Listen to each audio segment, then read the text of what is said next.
That quest of India to dismantle Pakistan has never ceased.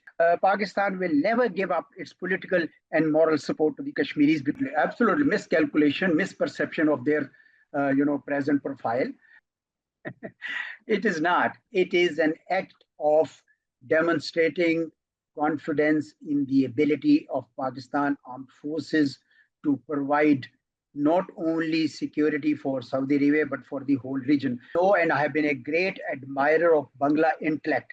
One of my favorite personalities is Sayyid Amir Ali, who wrote Spirit of Islam. India's presence in Afghanistan was motivated essentially to create a two-front situation for Pakistan, east and west, a kind of double squeeze.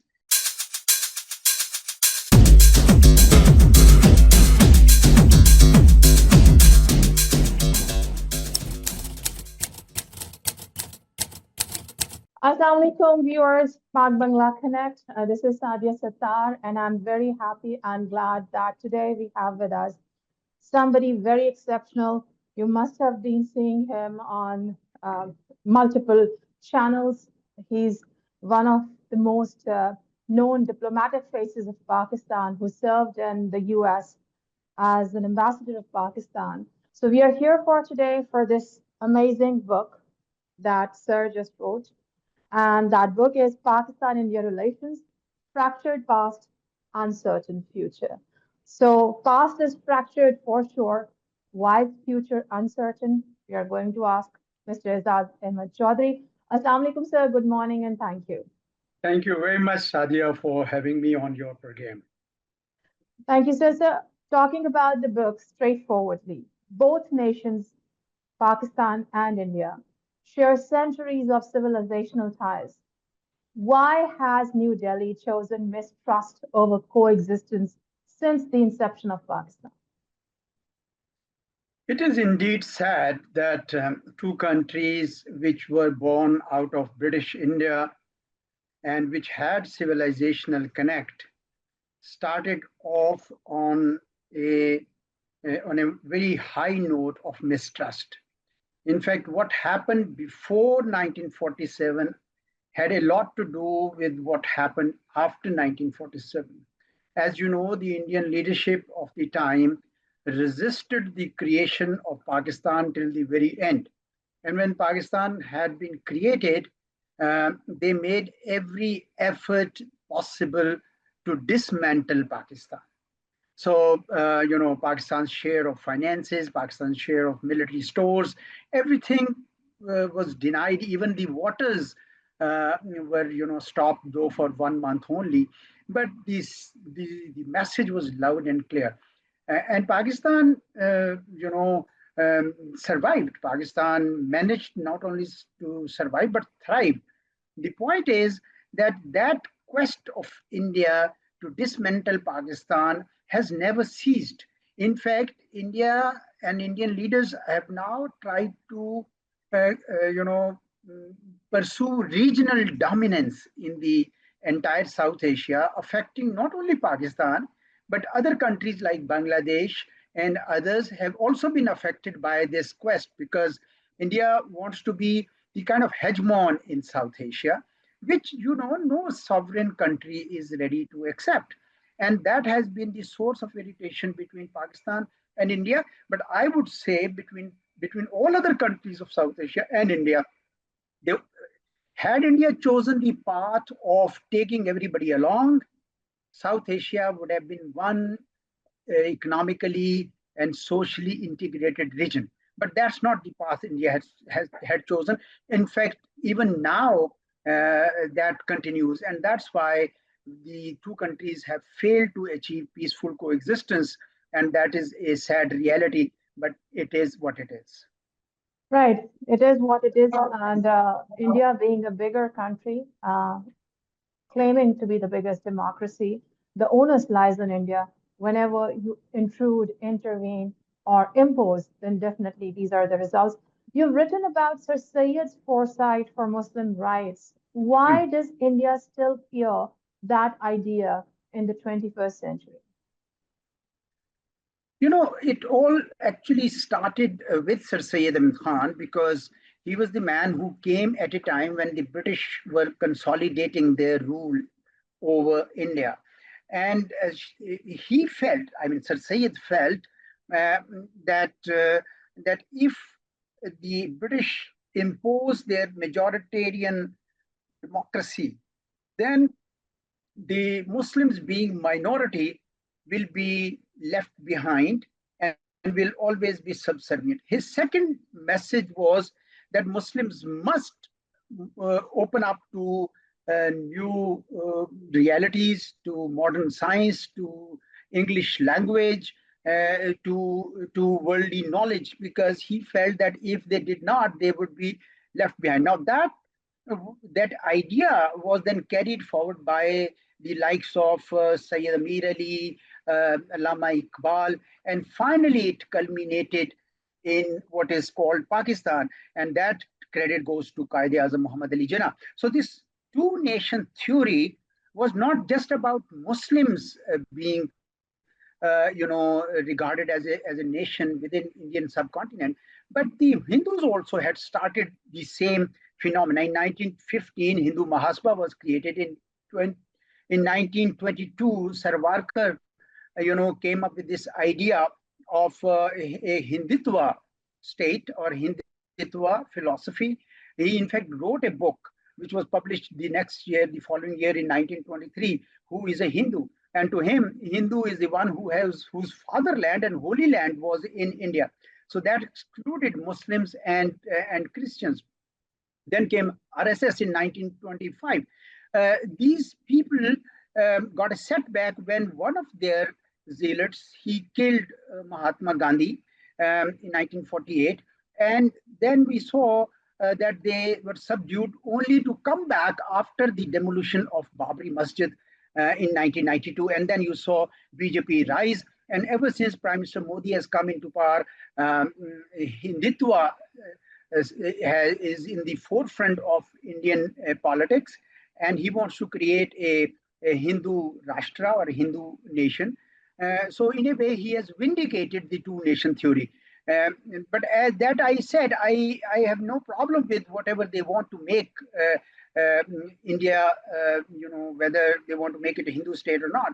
That's their business. My concern is that it should not be at the expense of Pakistan or the Muslims. That's the whole thing, and that is a source of mistrust which has continued ever since. Right. And if we talk about this, they have been doing advocacy for Ghar Wapsi, that is, conversion back to Hinduism, and that includes all the people of this region. I happened to read a book by Mohan Bhagwat where he clearly mentions this thing, which is not only unfortunate, but also it is one of the major reasons, as you've just mentioned, sir. After 77 years of hostility, what stops India from honoring its own pledges on Kashmir under the United Nations resolutions, sir? Kashmir was a state, an autonomous state, which had Muslim majority. Right. And in Kashmir Valley, 93% Muslim. Overall, I think 76 or 77% Muslim. So, and it was contiguous to the areas that were to become Pakistan. It was only natural that it should have been a part of Pakistan. It came as a surprise to everyone when we saw how it was, occupied by Indian forces by force. In 1947, on 22nd October, tribals rose up against this. They teamed up with the people of Poonch. They rose up against the rule of Maharaja because he was sort of inflicting brutalities on them. And, they started advancing. And Hari Singh fled to Jammu, asked for India's help, and Indians had already made 100 planes ready to fly into Kashmir. That means they had prepared all the way for taking over or for occupying the state. And on 27th October, the Indian forces landed in Srinagar. So that clearly shows that this occupation was there. And ever since, even the United Nations resolutions, bilateral peace efforts, nothing seems to have worked.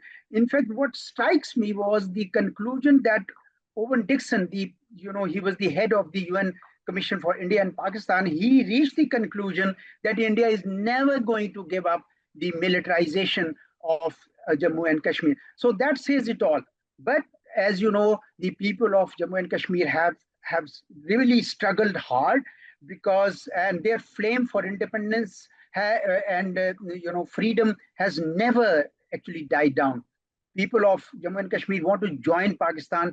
That is their birthright. It is something that is in them. And unfortunately, India is not getting this message that these people, after 78 years of struggle, do not wish to live with them. What else must they do to convey this message to the Indians?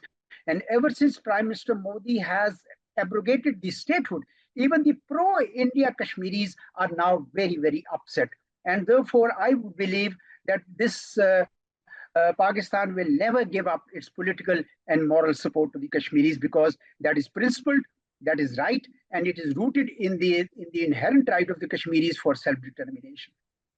Right, absolutely. We're talking about the biggest jail in the world right now, Indian illegally occupied Jammu and Kashmir.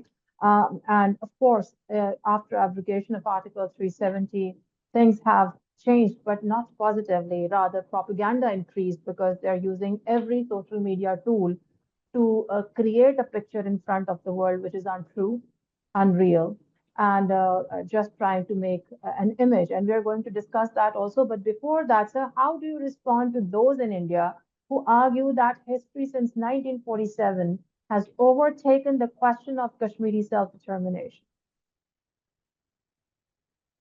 I don't think so. I think the freedom struggles, continue for as long as the people want to be free. And if the Kashmiris want to be free, there is no way India can keep them under occupation by force. There is a resolution that United Nations General Assembly had passed in 1990.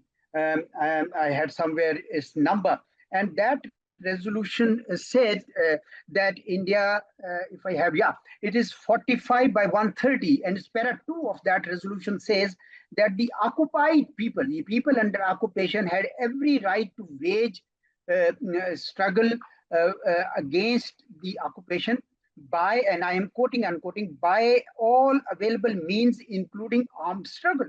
So the Right. Kashmiris have that right because they have been occupied, and therefore I think this struggle, in my view, will continue. Right. And then when you analyze leaders from Nehru to Modi, do you see a consistent thread of majoritarian politics or just changing masks on the same face? Well, I regard BJP and Congress as two sides of the same coin, to be Right.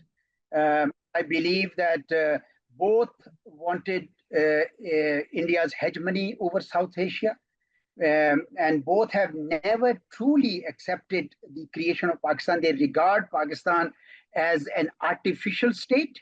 After Right. the Pahalgam incident, one of the sitting members of parliament wrote an article in Chandigarh Tribune saying that it's time to end, Pak. It's time for end, Pak end game. It's time for Pak end game. So he wanted Pakistan. He called it artificial state, and he wanted India to take its borders to eastern bank of River Indus. Now, such was the hubris of a Right. Congress member. So let alone and BJP's intentions are never unknown, and therefore we have to wait for a time when there is a change of mindset in India that they must allow peaceful coexistence between Pakistan and India, but also between India and Bangladesh as well as other states. If India was able to achieve that mindset, I tell you, South Asia will be one integrated, prosperous area. Right. But that's hoping against hope because when we see the kind of education they are doing through their soft power or their media channels and the kind of message they're giving to their Gen Z and Alpha is something which is really scary for coming future. We'll be discussing at the end, hopefully, about the positivity and optimism if there is any. But before that, sir, India brands itself as a victim of terror, sir, since 9/11 in particular. But isn't Pakistan the country that has paid the highest price in blood? Because the war on terror started here. We've had a lot of terrorist activities. Ajit Doval's statements are on record, and we have seen Yogi and Modi and Amit Shah and many big leaders there always calling out and trying to tell us, and even in recent past, that we are going to give Goli to the youth of Pakistan and clearly sponsoring and supporting Balochistan Liberation Army, which is a banned outfit by the US, UK, and Pakistan, of course. So, how do you see? Isn't it Pakistan and they are trying to create an image yet again, sir? You know, the primary problem, as I indicated to you, is Indian hubris that it can uh, use force to subdue its neighbors. Not only neighbors, it has gone beyond that. I think India, over the past, say, 10, 15 years, had nurtured the ambition of being an aggressor. Uh, I give you several examples. You gave one. I give you several examples. In 2014, Ajit Doval speaking, and mind you, BJP had not yet come into power. Speaking before Right. Sastra University, he said that we'll give to Pakistan in Balochistan what happens in Kashmir, which means that he was already admitting that we're going to interfere in Balochistan. And my book shows how much evidence we already have, how much they had interfered in Balochistan. Then the following year, their defense minister in 2015, Manohar Parrikar, he said, कांटे को कांटे से निकालना है. We will use terrorism to kill terrorism in Pakistan. Can you imagine? They were ready to use terrorism to suppress terrorism. And then in a few years later, in February 2019, when India struck, and by the way, the following year, in September 2016, India carried out a surgical strike across LOC. I'm not sure if it happened, but this has propagated it because they wanted to create a new normal that India can go inside Pakistan and Mhm. strike. And they actually did that 3 years later in February 2019 when they attacked Balakot city of Pakistan. Now, if you Right. recall, we downed the two Indian planes. One of them fell in Pakistan. We captured the pilot and we released him as a matter of goodwill. But what happens after that? Indian Prime Minister goes to the public rally and says that it would have been a night of massacre, Qatal ki raat, if pilot had not come back. So we are showing goodwill and they are reciprocating this way. And at that time, also Prime Minister Modi took to public rally and his famous sentence, "Ghus ke marenge," will come and Right. enter into Pakistan and kill. Ghus ke marenge will enter and kill, will intervene and kill. So that was the kind of mentality, and this has been repeated. And it's not just Pakistan. In 2020, I'm going chronologically. In 2020, um, Australia, discovered that Indians were carrying out some of their, persons were carrying out, uh, they were spies Mhm. on Australia's sensitive installation. So they expelled them. In fact, they call it nest of spies, huh? Nest of spies. Right. So they expelled them. And the same year, Qatar also expelled 8 ex-Indian Navy officers who were spying for Israel, mind you.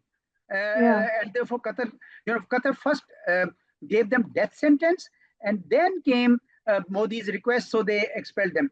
Then in 2023, as you remember, Indian state operatives Hardeep managed Singh to kill Nijjar. Pradeep. Yeah, exactly. Pradeep Yeah. Singh Nijjar was killed, and Canadian government protested. In January of 2024, Pakistan announced that Indian state operatives had killed 20 Pakistanis during 2023 alone. So even Guardian carried out a story on that. And the same year in October, I remember that the US charged some Indian government employee of trying to kill Gurbant Singh Pannu. Pannu. You can see that India has been carrying out this act of aggression as if it is a big power, it can aggress anywhere and attack anywhere. This kind of hubris is the main stumbling block of cordial relations between Pakistan and India, and Pakistan and and India and other states as well. Right. So you have elaborated very well and chronologically, but I would want to ask one more thing, and this is something just in connection with this. A power which is claiming to be a superpower. Do you think it's an inflated bubble? We saw just recent past when Pakistan-India war happened. We saw that they thought that they can punch above their weight, so they literally challenged the Five Eyes when they murdered Hardeep Singh Nijjar, and then they were plotting something with Samant Goyal and the raw operatives there in the U.S. and the Qatar issue. Do you think they're punching above their weight, or they're thinking that they're already the U.S. or China or even bigger? Do you think there is some sort of miscalculation from Indian side? Oh, absolutely, absolutely. Miscalculation, misperception of their, present profile. And it was this bubble got burst in May 2025. Now they are trying to put a gloss on it that it was not so, but the world knows. And the biggest proof is how the Saudis thought that it was Pakistan which would be the ideal security provider for the Gulf states. And therefore, this Defence Pact has come into being. It clearly shows that nobody trusts India. Had India realized that its regional profile, global profile would rise by taking every country in South Asia along, it would have been a very, very different profile for India. But not like this. If your own neighborhood is agitated against you, how can you think of a grandeur profile for yourself? And therefore I believe that India would need to change its mindset at some point. And should it do so, in my book, in the last chapter, I put together all the agreements and all the confidence building measures that can provide a good solid foundation for building a relationship of peaceful coexistence, even good neighborliness. But India has to change its mindset for that. India has to change its mindset. You've spoken about the pact that just happened. So I was just wondering if you can give us more, some comments about that, the pact has happened and now we are seeing so many people talking about it. There are people who are actually analyzing it. And some of the Indian voters that I've seen, or some of the netizens, are even saying that it's an act of war or an act of terror. So how do you respond to this, sir? Is it an act of war or terror? I mean, why India is so perturbed?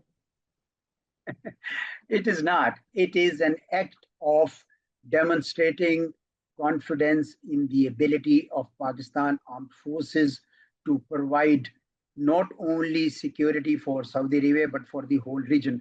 Pakistan's profile as a net security provider for the entire region has actually come up. It is a vote of confidence in the ability of Pakistan to defend itself. And I think the world has seen, if Indians can't see that, it's too bad. As far as Pakistan in Saudi pact is concerned, this is only and only between these two to prevent aggression. It is a defensive pact. It's not an offensive pact. Right, Pakistan gets strategic depth by linking up to Saudi Arabia from against aggression from India, and right. Saudi Arabia gets this protection against aggression from Israel. So it's as simple as that. Both found a point of convergence for each other. Right, right. So, and then talking about this pact, do you see in future more nations joining this? Because there are rumors that since Saudi Arabia signed it, so there a possibility that other Gulf states are also going to join this? It looks like that to me. People have even talked about a Muslim bloc. To be honest, I'm not very sure about it. If at all, it will have to be a gradual approach. So at the moment, I only see the other Gulf states might also joining this kind of defense pact. But beyond that, it will take a long time because all other states have their own peculiar problems and issues. And Muslim world, as you know, stretches from Morocco to Indonesia. These are very different regions with very different problems. But at the moment, the trigger was that Israel tried to invade Qatar unprovoked, a country that was trying to mediate peace. And that has created a grave concern amongst all the countries that if it is Qatar today, tomorrow it could be somebody else.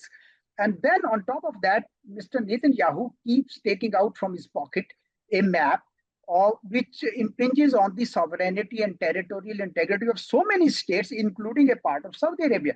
And therefore, I think they saw that they would need a partner which is genuine partner. They had US security umbrella, but the US did Mm-hmm. nothing to protect Qatar. So therefore, now they have reached out to Pakistan because this they can see that Pakistan is one capable, but two, more importantly, Pakistan is sincere, has always been to Saudi Arabia. Pakistan has always had close cooperation with Saudi Arabia, and every Pakistani man or woman would like to defend the Harman al Sharif and the two holy shrines Right, inside right, Saudi Arabia. And therefore, right. I see it's only a natural alliance that has come into being. Right, goosebumps. So, sir, there is this Bangladeshi Gen Z guy who texted me yesterday, and I really wanted to bring it into your notice to have a quick comment on that. So, congratulating. Can you include us? That's what he says after the pact is signed. And then the other thing, the apprehension is that India will now be involved in Bangladesh more aggressively. Save us. This is what many of the Gen Z guys from Bangladesh are texting, and they're talking about that Indian political parties are all the same. They just beat with stick and provide benefits to middle class to have the support and so and so. But can we include them? You know, there are people, there are countries in this region who are eyeing on Pakistan too. I know that Pakistan and Bangladesh share a lot. I know that the movement for Pakistan started from Dhaka in Yes. 1906 when All India Muslim League was created. I know and I have been a great admirer of Bangla intellect. One of my favorite personalities is Sayyid Amir Ali, who wrote Spirit of Islam. I know that large segments of population between Pakistan and Bangladesh, they want to actually engage with. It is sad chapter of history that India intervened. Yes, mistakes were made on our side, but India intervened militarily against international law to break up the break up Pakistan. But that is a now reality. Bangladesh is an independent country. Its sovereignty, its territorial integrity must be respected by all, including by Pakistanis. But that should also open doors for cooperation between the two. It is Right. a natural partnership between Pakistan and Bangladesh. Whether it goes to the level of a military pact or not, time will tell.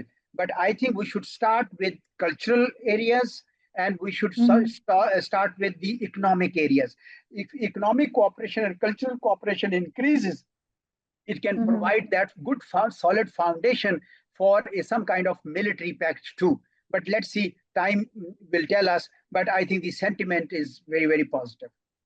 Yes, sentiment is very positive and time will tell. And I do understand, listeners and viewers, that you have many questions. So, very graciously, Ambassador Saab agreed, rather himself generously offered me that one episode we can do specifically about Bangladesh. And I think you guys can send us the questions, and we are going to include them all so that we can ask them one by one.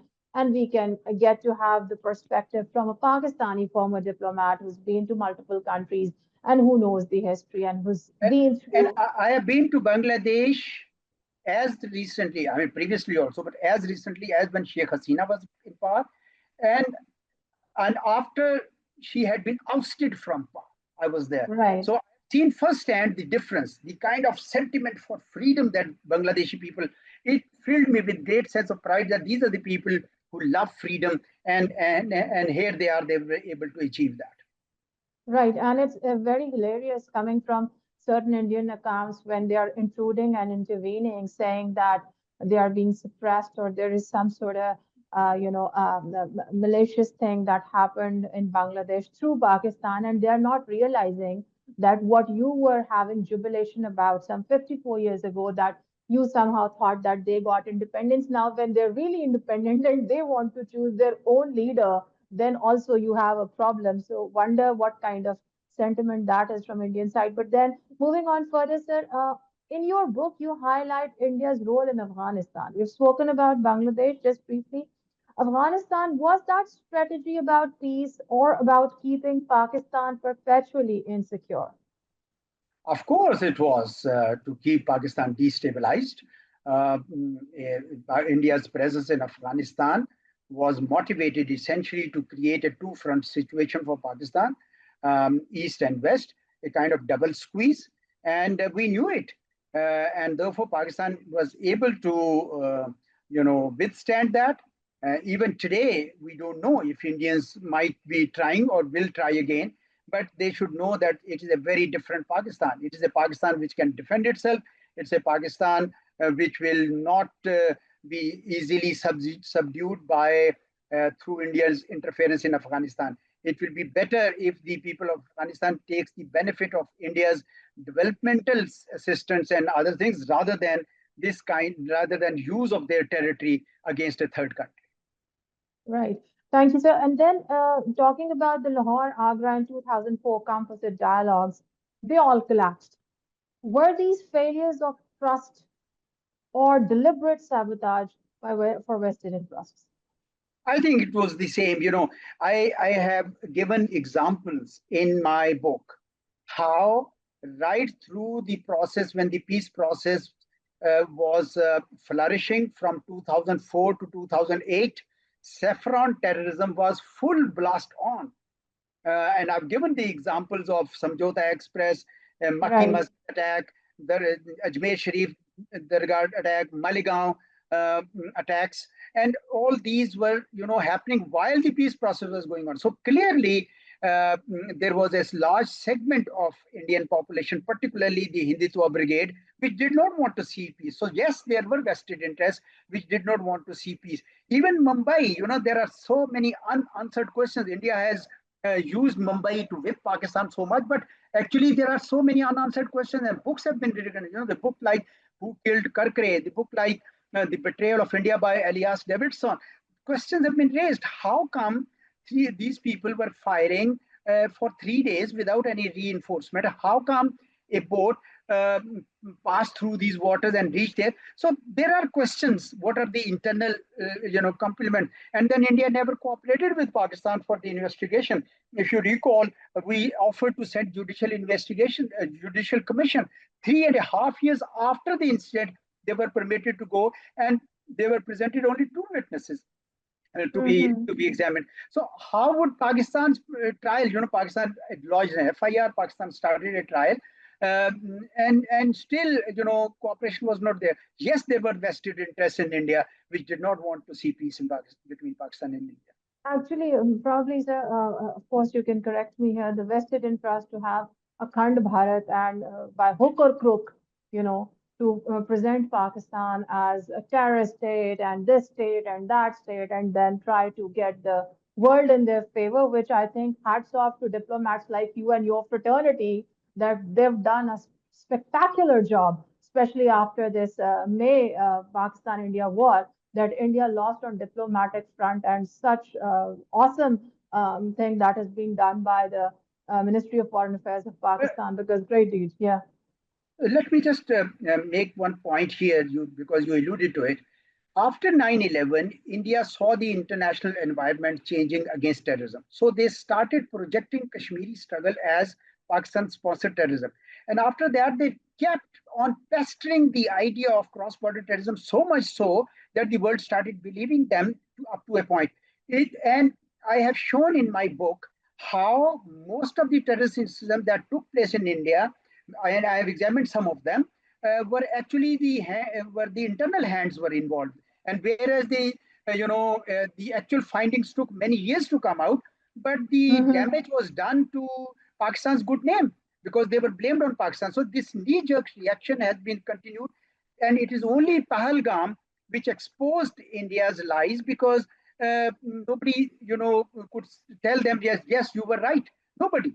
And nobody condemned Pakistan because they knew that Pakistan had nothing to do with it. And on top of that, when India aggressed against us on 7th of May, you saw how Pakistan responded. And now it's a matter of history and record that Pakistan has demonstrated once for all that India will never be able to subjugate us. Right, so lovely. And now, after the India's 2019 abrogation of Article 370, is there any diplomatic space left, or was that the final nail in the coffin of bilateral trust, sir? Well, one should never lose hope. Hope is something which,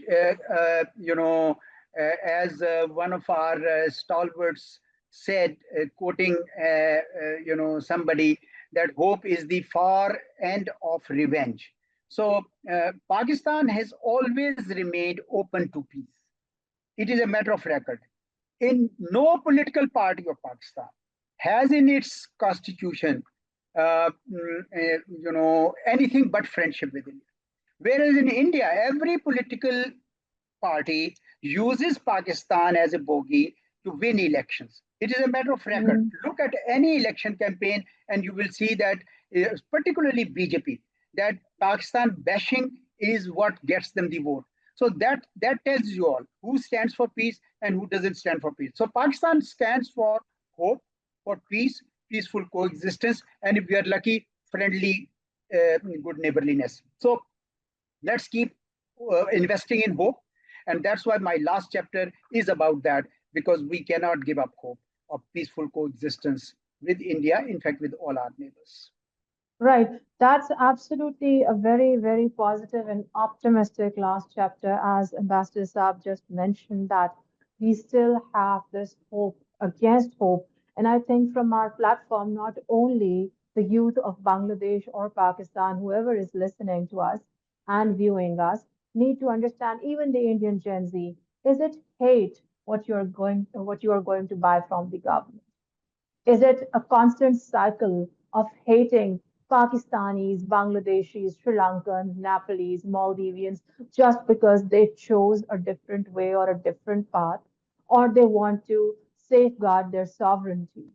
I think it's high time that Gen Z, which is, I'm sure, very intelligent of India as well, needs to introspect, because hate begets hate. And I think I'd give 100 out of 100 to Indian media fraternity to actually portray this thing as if they are the victims, they've been done wrong, and the things are contrary, the reality is contrary. And I think I'd give 100 out of 100 to our people that they've shown restraint on multiple occasions.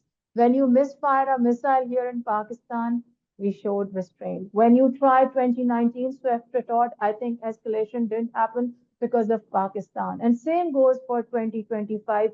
When you tried to do misadventurism, we did answer at the place and time of our choosing, when you martyred some innocent civilians on the pretext of Pahalgam, and you never got that investigated.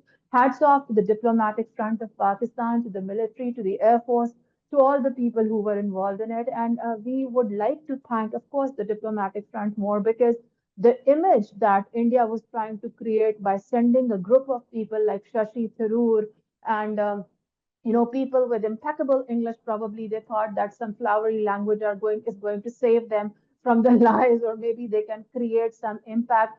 But sad to see that his Oxford diction didn't do much, because the truth remains the truth, no matter how flowery your language is. I respect Haroor Saab for his he's a great orator, yes, but that's not all that is needed, and you cannot always cover the lies. Ambassador Sir, it was really a pleasure to have you. But before we go, as we've spoken before, I would really request you to give a message to the Bangladeshi youth, because a very, something that I'm very happy about, that most of the viewers of our channel are in the age group of, say, early 20s to late 30s. So that is the cream of any nation. So if you have any message, and I promise my listeners that we are going to come back with another episode about Bangladesh only. Yes, sir. Yes, thank you very much. I agree with all that you said. And my message to Bangladeshi youth and ordinary citizens would be that we respect your struggle. We salute your courage to stand up to tyranny, and we learn lessons from it. And we believe that there are enough people within Pakistan and within Bangladesh who would want to see the relationship, the bond between these two countries to be ever stronger. I'm yet to come across any Pakistani. I'm not kidding. Any Pakistani who has ill will for Bangladesh. Not one. I have never come across one. And everybody regrets what had happened in 1971. And we believe that we should make up for that and build a very strong bond of friendship, of cooperation based on mutual respect for each other's sovereignty. And I think let the people of the two countries remain connected for the common benefit of the two countries. Right. Thank you so much, lovely sir. It was a pleasure having you. But before we leave, you can get this book online, Fractured Past, Uncertain Future by Ambassador Azaz Ahmed Chaudhary, very open-mindedly. In the next episode with Sir, we are going to take your questions. You can send them through the email. Thank you so much, Pak Bangla Connect. Thank you so much, sir. Have a good day. Pak Bangla Dosti Zindabad. Allah Hafiz.